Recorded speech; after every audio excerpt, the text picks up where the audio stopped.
So you see where that rock is right behind that half-dead tree there. That's the road going to the generator. And we are down close to the tank.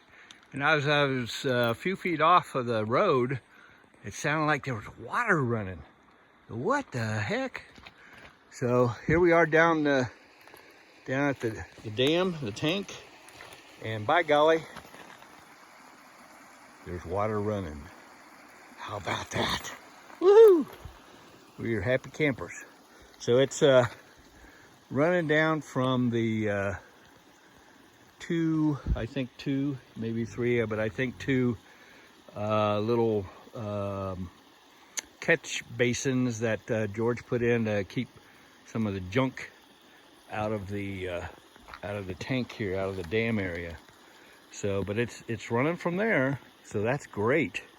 So my shoes are real dirty, muddy, so I'm going to try to come down here a little bit and hopefully won't slip and fall into the tank. I don't know if I'm going too much farther here. I'll go over this way maybe.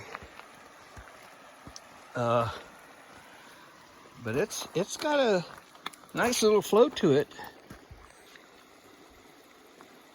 See if I can catch some of it. Maybe I can go whitewater rafting.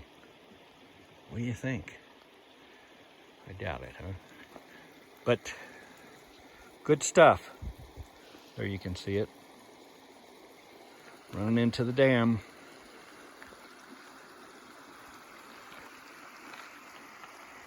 And there's my little rapids. You can see quite a bit of a washout right there.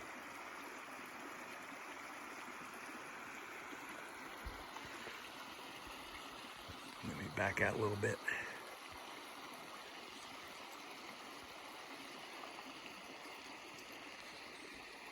All right, so there's Daisy Girl.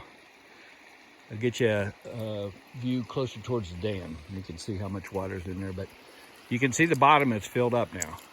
So when it's full, when the tank is full, the water will come up right to here. I believe that's the top level of the tank when it's full. Okie dokie, get a different view here in a second.